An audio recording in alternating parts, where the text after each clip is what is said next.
So the first item on the agenda is evacuation procedure. Everybody knows the evacuation procedure. Item 2 is apologies. No apologies, we're all here. Item 3, declaration of interest, as is written. Item 4, is everybody okay to sign the minutes from the last meeting? Seconded by Councillor Steve Ray, and approved by everyone else. Item 5, public consultation. We've got public speakers from Mr. Keith Concourt on item 6, 7, 8, 9 and 11 if necessary. Non-cabinet members here is Councillor Concourt. Item 6 is the leisure procurement contract, and that's over to Councillor Jenkins, please. Thank you, Chair. This report is just to provide Cabinet with an update on progress of procurement with the leisure operator contract. With the new wonderful April Physical Activity Hub progressing on time and on budget, we need to have a new leisure operator to take control of the new site. So this is just to give authority to the strategic director to go through the procurement process. And I recommend that I'd like to move that the recommendations are accepted in full. Thank you, Councillor Jenkins. Does that find a seconder? Councillor Ray. On to public participation. Mr. Connor. Is that working? Yeah. No. Yeah. No, another broken one. I'll move along one. Yeah, I was around when you last changed leisure centre operator in the crazy days of when you didn't transfer the database of all the customers, and I remember that must be about 10 years ago. I hope it's going to be a smoother transition either to the same operator or to a new operator, but the one thing I really wanted to raise is what's happening in the north east of Nuneaton. There was this plan of building a top farm leisure centre, which was always a bit vapour wary, but having lost Etone as part of the system, where all the houses are getting built, we've not got leisure facilities. And it seems so ridiculous to actually have allocated a site on the top farm site for a borough council leisure centre, which you can never afford to build. So I think there needs to be a bit of planning ahead as to what's going to happen for leisure for the north east of Nuneaton, Wellington and St Nicholas particularly.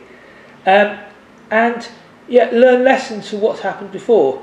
But I'm so annoyed that we've spent so much on the better physical activity centre.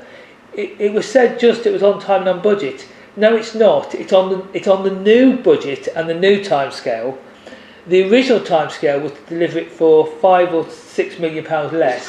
This is on the leisure procurement. If you let me carry on, I'll get to the point.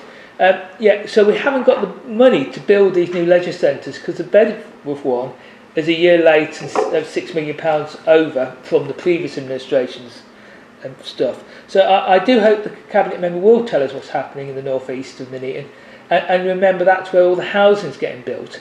And it's not just affluent people moving to the areas that aren't being served, because 25% of the housing in these new areas is affordable housing. So we've got a lot of young people, very little for them to do. So I do ask we to include the flexibility in this contract to look at doing more in the areas of new housing. Thank you, Chair. Thank you, Mr. Concourt. That wasn't really on this item, but has anybody got any points of to raise with Mr. Concourt? Would you like to say some points of clarification? No? Okay, thank you. Councillor Concourt, would you like to say something on the item, please? Yeah, I just wanted to actually just clarify one thing. It talked about potentially investment from the operator and things. I just like to have it confirmed that the council will still own all the leisure centre, all the gym equipment and all that sort of thing. So if in a situation where the operator went under for whatever reason, hopefully not, but we need to, is a risk, that we would be able to get someone else in pretty pronto and things, and that they haven't taken half the stuff away. Thank you, Councillor Conacle. I think that's not really on here. Councillor Jenkins, hold on a minute, I haven't finished yet. Councillor Jenkins, would you like to, do you want to answer on that? Thank you. Councillor Conacle, as I understand it, yeah, it would be on the contractor who takes over the operation to provide all the equipment. So, okay? No, not okay. Kevin, would you like to just put some clarification on that? Thank you, Chair. Just to confirm, it's typical for leisure operators that they have a lease agreement for gym equipment. So it would be the operator that would lease that equipment in and it would be theirs. As the operation of the Bingles and Bedworth is currently by a leisure operator, it's under a period of time and they'll replace that. Normally over 5 or 7 years they'll replace gym equipment, so it'll be on the capital lease agreement. So we would not own that. If there was a change, then there's an agreement in place that the operators talk to each other and have the opportunity to purchase what equipment is left, or they'll just bring in new. The contract for the Bedworth Physical Activity Officer, Bedworth Physical Activity Hub, is as part of the fixed the equipment list that we've already circulated is for the operator to kit out. So that isn't a cost to the authority, that will be for the leisure operator. Thank you, Chair. Thank you, Kevin. That was as I thought. Does that answer your question, Yes, thank you. Okay, well, thank you. So that's been moved by Councillor Jenkins, seconded by Councillor Hay. Can we have a vote on that, please? Okay, perfect. Thank you. On to the next one, item 7, Creative Explorers Project. And Councillor Jenkins again. Thank you, Chair. Yeah, this is a report to provide Cabinet with just a review of the Creative Explorers project, which is a really successful arts project, just shy of 2 years. Went out across the borough, loads of successful arts projects that we all enjoyed and we've talked about. So it's just a summary of the project and a review that's been done. So I'd like to move that the project review be noted. Thank you, Councillor Jenkins. Can I find a second for that? Councillor King, thank you. Public participation. Mr. Conacle, can you speak on this one? Yes, please. I mean, it really was very good, the stuff that was put on, but the attendances were very limited. Yeah, we should have been shouting at the rooftops about all the stuff we had on. We should have been on Midlands Today, radio, whatever, and getting in people from Coventry and Bulkington and all the outs. I mean, people discovered these activities sometimes by accident. On that nice Sunday afternoon where we had the trucks in town and all the signage. Yeah, people wandering through town and discovered there was something on. Yeah, we really let the side down on the advertising side. The event side was absolutely superb. We went to the bamboo stuff in Miners Welfare Park.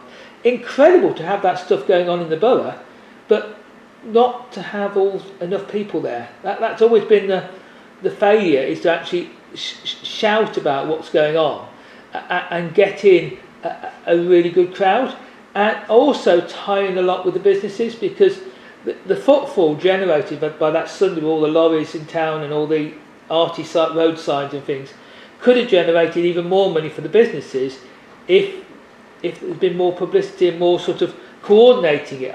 I remember the great Nuneaton Lives event where we had the Lady Godiva thing going through town, and me and Michelle were on the pedal thing pulling her along the ring road and things. And yet, it's really good to do this stuff, but we need to have a return in terms of visitors. You also get these people coming to Nuneaton for these sort of events, and then they might make another visit saying, well, that's a nice town, we had a nice cup of coffee at whichever of the 29 coffee shops we have in town. And it would help the pubs and the other venues as well. So I really support this stuff, but we really must get it bigger turnout. Thank you.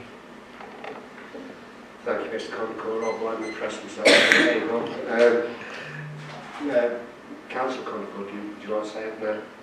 Any points of clarification, points of okay.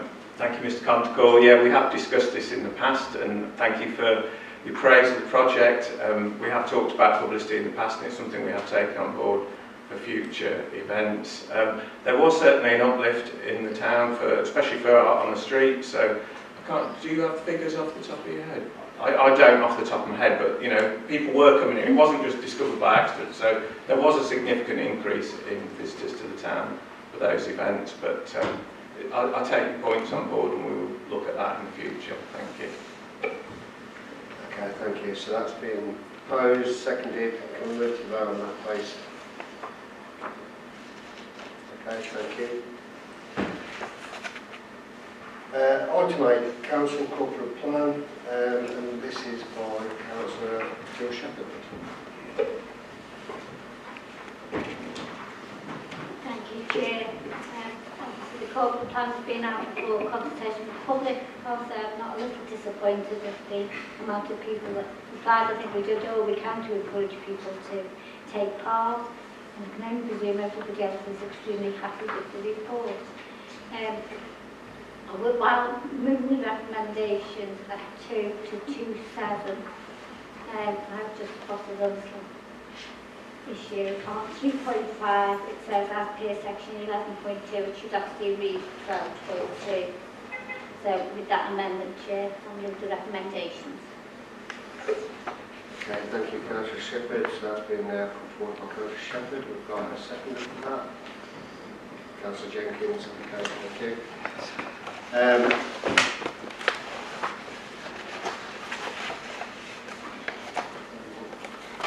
Mr. Concord, do you want to speak on this?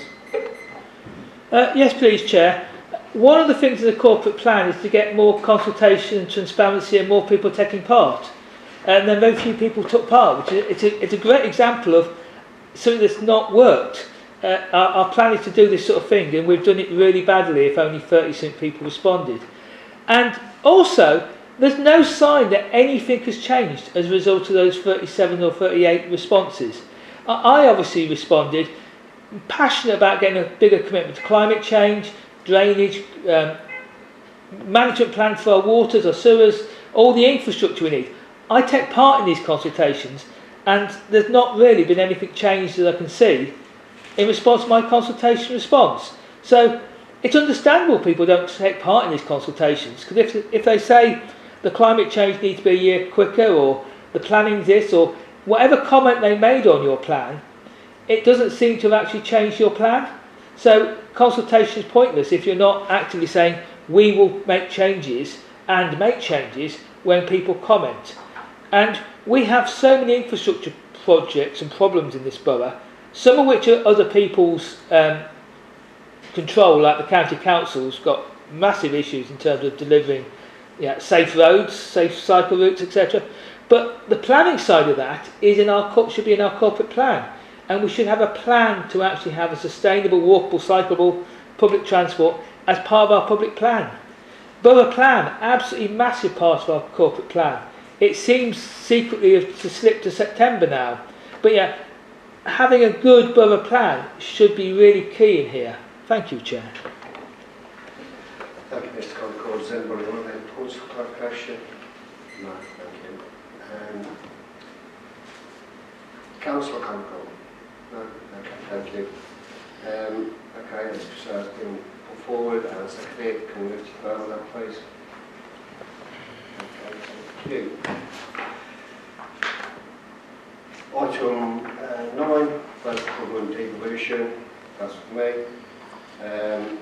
So the detail, the activity undertaken by the Nuneaton Warwickshire Council in relation to local government reform since January 25. The outline of work required over the coming months. The recommendations that the contents of the report be noted, so that's what I'm doing. I'm asking for that to be noted. Can I have a second to that, please? Councillor Hay, thank you. Mr. Concord, do you want to speak on this one? Thank you, Chair. This report is really useful because it actually puts some meat on the things that have come earlier. So it does give us some detail about how the process will go on, how they'll form a strategic, a shadow authority, etc. But we also need to be influencing what's going on as well. We shouldn't just be bystanders, because there's obviously a couple of options in terms of where we go forward. So as well as noting it, I think this council should really be having a discussion somewhere about what shape we want Warwickshire to be, what shape we want our part of Warwickshire to be. And there's hints in here of things like parish councils. And depending on the one unitary or two unitary, parish councils are either important or incredibly important. Because they'll be, if we go for the one unitary, it could be the only place people have to raise their concerns is via the parish council route. And I'd love to have a parish council for Wellington St Nicholas, a separate one for the town centres and one for the west of Nuneaton. Yeah, we need to be talking about what structures we have, not just noting that something will happen in the future, because those structures are really important. And this document seems to be pointing towards cost saving. It's far cheaper to have one unitary, and it's going to be very hard with the leadership of the county council as it is at the moment to get the two unitary option on the table with enough weight. Whereas actually for Nuneaton and Bedworth, the two options are very different. Two unitary means jobs in Nuneaton, moving things from Warwick to the north of the county, and the best place in the north of the county to have local government is Nuneaton and Bedworth. So the two unitary solution could really be pushing a gain for Nuneaton and Bedworth. The one unitary could be pushing a massive loss, far more jobs lost here, far more powers transferred to Warwick. Except you could be pushing for the cheapest option of all, one unitary for Warwickshire based in Nuneaton. Thank you.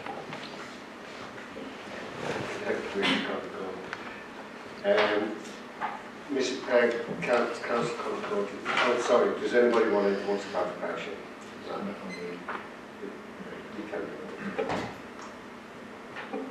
Just in terms of the engagement of the council, Mr. Concord, if you look at the full plans that's been updated, we've put another report to Cabinet in June with a council report in July, and the intention is that we should have the options in a place where they're formed enough for council to form a view to recommend an option to government at that point. The statutory deadline is in November, but by doing it earlier, we'll have full opportunity for the engagement with other government departments such as the DFE, Department of Health and Social Care, etc., around the future options and so on. Thank you, John. So we're just not Mr. Concord.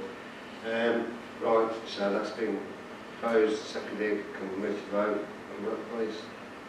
Okay, thank you. Item 10 was recommendations for OSPs, which we don't have any. Item